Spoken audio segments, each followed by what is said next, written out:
So we're here with Carl Benjamin, UKIP candidate in the European elections coming up later this month. So Carl, what are your policies and what would you like to achieve for the South West if you're elected as an MEP? Well, I mean, honestly, there's not a huge amount that MEPs can actually achieve full stop.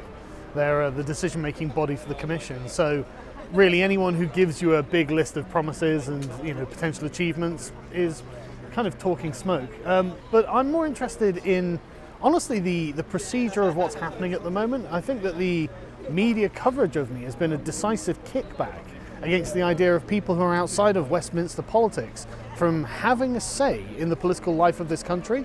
And I think that the disgusting smears about me have been a part of that. Because I mean, it's like jokes and comedic stories I tell have been wildly blown out of proportion, and I think maliciously so.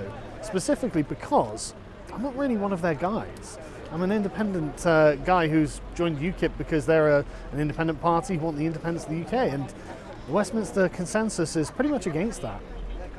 Okay, so the predominant sort of stereotypical image of UKIP is maybe a little older, more white, more male than the average party.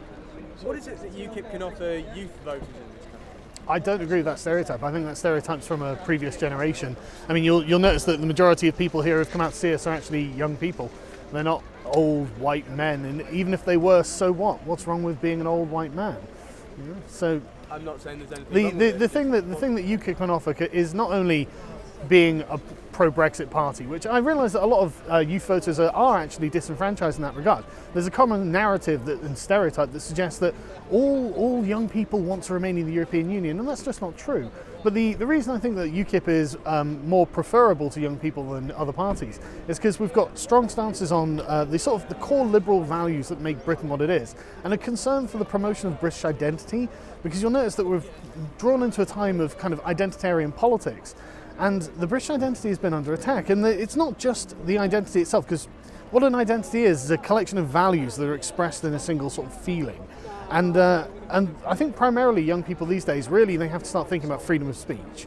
This is something the European Union obviously claims to support, but doesn't in regards to things like Article 13. This is something that just isn't supported in this country. We've got hate speech laws, we've got various offence categories on the books, and UKIP is the only party who's actually speaking about this and is actually going to push back, so they are free to use social media as they like.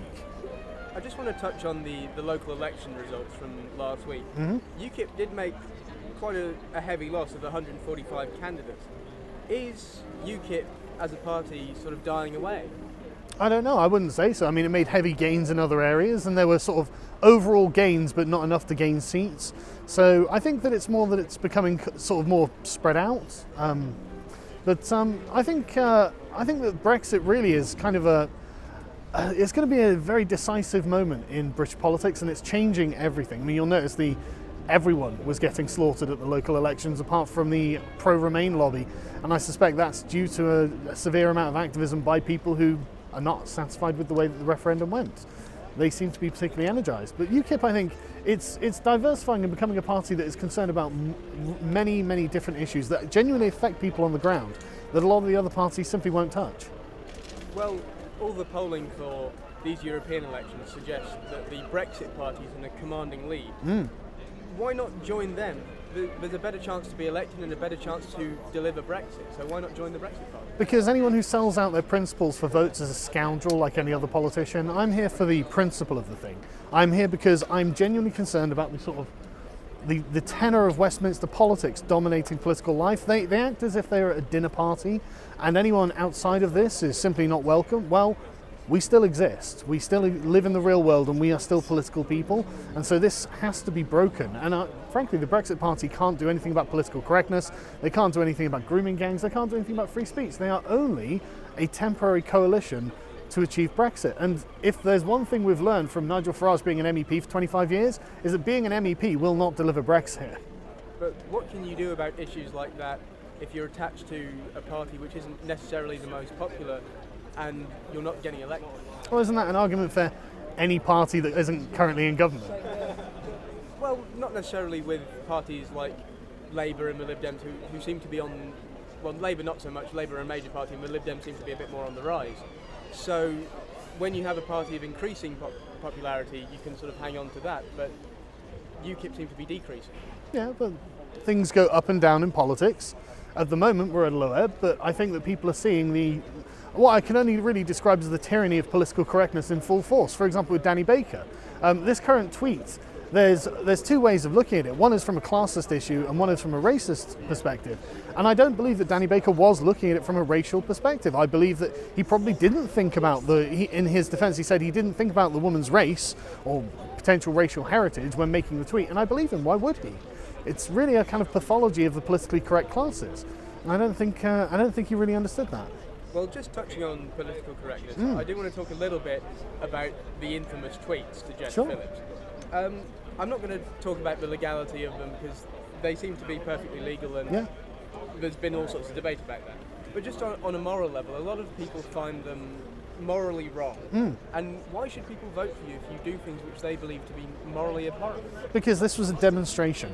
This was a demonstration that the only way that the political establishment would accept principled opposition to what they were saying is if it was shoved in their faces. The only option I had was to violate their moral code. Like you say, it wasn't illegal, and I made sure that it wasn't.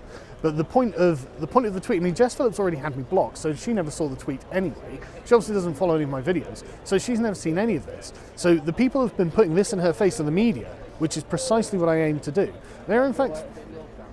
I'm sorry, I'm in the middle of something a second. It's not mine. But this was precisely what the purpose of the tweet was, because now I can sit here and tell you, well, I think that we do need a national debate on, for example, suicide. Why is it affecting men so disproportionately? Why is it young men who so disproportionately kill themselves? Jess Phillips went out of her way to block that debate, and so I'm sorry, if her offence is considered more important than mine, then it's surely just an example of her privilege as an MP. Well, a lot of your defence for that tweet was that it was a statement of non-intent. Sure. But recently you put out a video saying, and whether it was a joke or not, that you... No. There's no whether it was a joke or not. You're talking about a blooper reel of outtakes that were all jokes. Everything in it was a joke, and so taking a joke seriously is kind of farcical, is it not? Well, I'm not necessarily taking it seriously, but could people who did take it seriously perceive that as a legitimate threat? No, I think that's really ridiculous. I think the idea of taking any joke seriously is funny in and of itself. And the joke itself was actually about the media, because they're the ones who are blowing this tweet out of proportion and put it in people's faces. They're the ones who are doing so. I'm not the one putting this in Jess Phillips' face. Okay, well, UKIP has had some difficulty shaking what some people see as its reputation for maybe being a bit of a racist party. No, I reject that completely. I don't think the UKIP is absolutely and categorically not a racist party. UKIP is the only party that actively prevents racists from joining. The Labour Party has more racists than UKIP. The Conservative Party has more racists than UKIP. So, I don't need permission to be here, do I? Excuse me. Excuse me.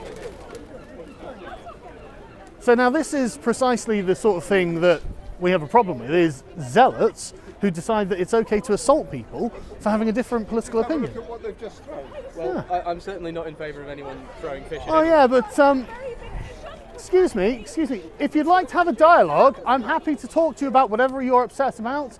But until you're ready to actually have a talk like an adult and not throw things, then we can't do anything, can we? Sorry, we are. Would you like to have a talk? We are trying to conduct an interview here. Would you mind just for a moment?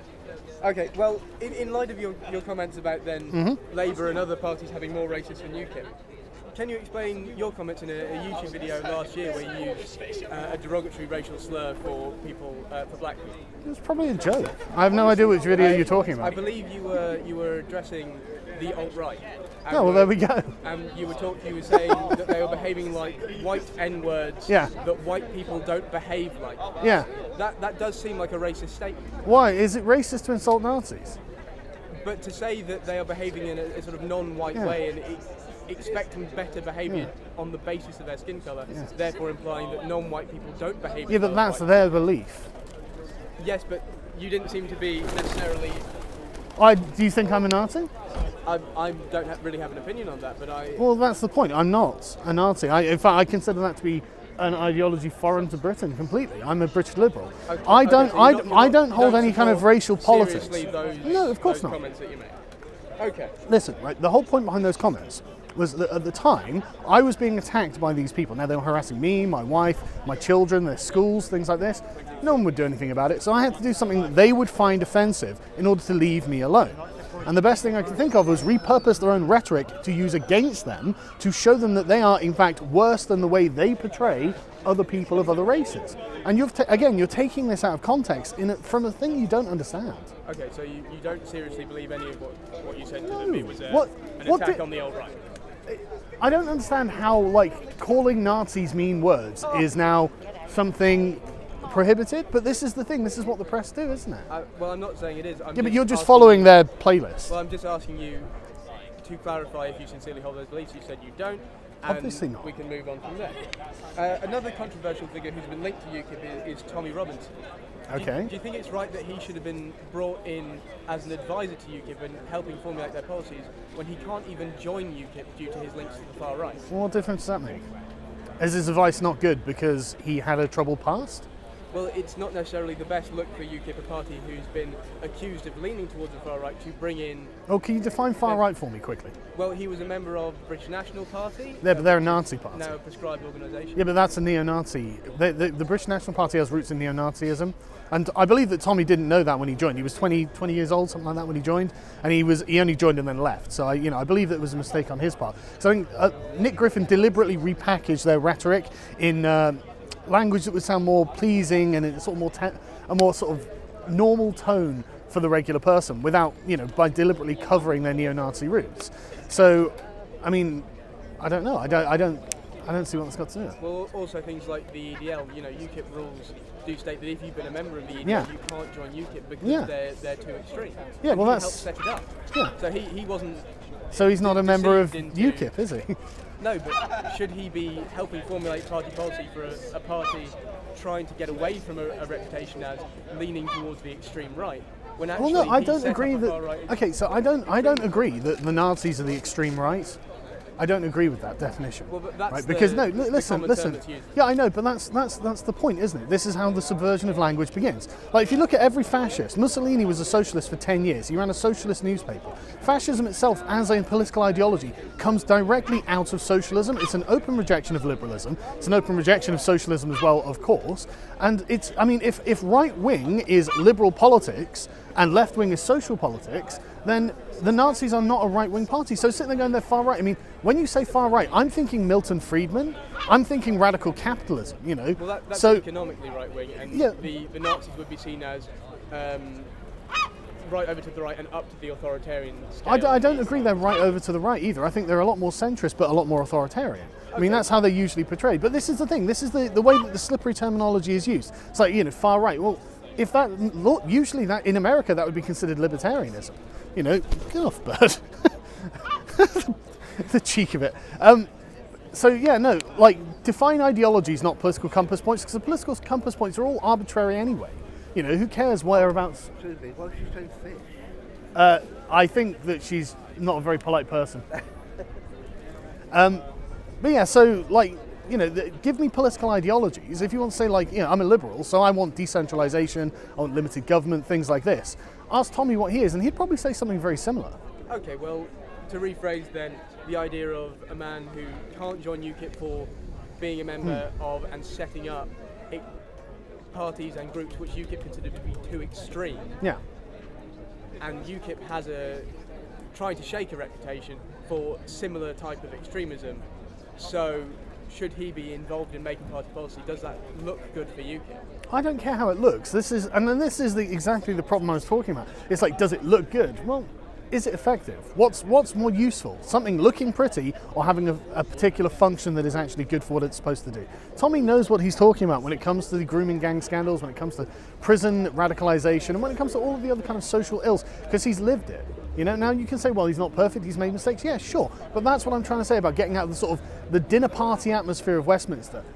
These politics still exist. The real world still exists. We can't just sit there and assume that everyone who comes to us with a problem is going to be the most perfect, loving, well-groomed, well taken care of person. Some people have had rough lives, and Tommy is actually one of them. You can listen to his Oxford Union speech, and man, if you don't feel something for the way he's been treated, then there's something wrong with you. And what I find amazing is that UKIP's the extreme party.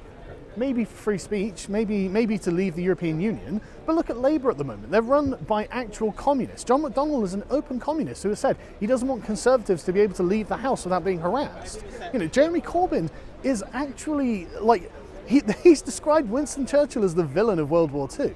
These people seem to really dislike Britain as a country, and like McDonnell always says, his job is to overthrow capitalism. Now, if you want to talk about extremism, I would suggest that implementing a socialist state in Britain is a pretty extreme position, and no one ever calls Labour up on that. Okay, well, to move slightly onwards to UKIP as a party in the leadership, Gerard Bratton is stepping down in June, and that will trigger a leadership contest. Would you stand now that you've gained some acclaim amongst UKIP supporters? Or if not, who would you like to see stand for UKIP? Well, I can't stand because I haven't been in the party for long enough. You have to be in for more than 2 years, I believe.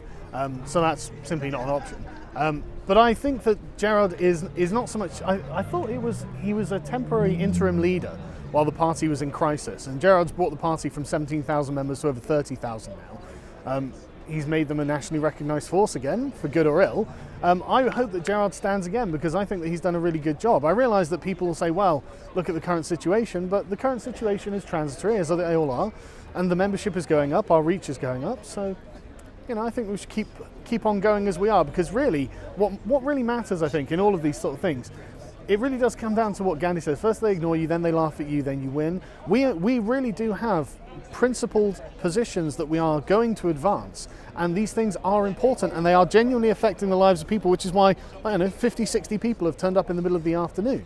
These are not problems that are going away, no matter how uncomfortable they might make the Westminster consensus.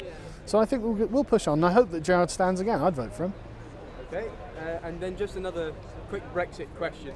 UKIP obviously very much in favour of getting out of the EU, obviously, and have completely rejected the idea of a second referendum. Completely. With the deadlock that's going on in Parliament at the moment and the seeming split in the country, would you and maybe UKIP be able to get behind some form of second referendum without the option to remain, simply to give the public several options of ways to leave the EU and give them the option of choosing how to leave?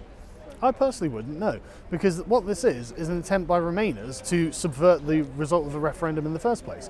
The problem here, it really is the fact that the Remainers do not like democracy, and they'll sit there and say, well, we need to have experts come in and tell us how this is done. Exactly. They don't consider themselves to be knowledgeable enough, and you won't find an expert who knows how this is supposed to be done because we're in uncharted territory. What we should be doing is actually taking principled stances on what it is we actually want. And at this point, I think the Remainers have to understand that they are damaging the country by being such, honestly, almost like a fifth column for Europe at this point, doing everything they can to overturn the democratic will of the British people. They have a duty to support Brexit, whether they like it or not. Politicians in Parliament, they have a duty to support Brexit whether they like it or not. And if they can't do that, if they feel it's against their moral convictions, they should resign, and so by-elections be called so people who can do it can be elected.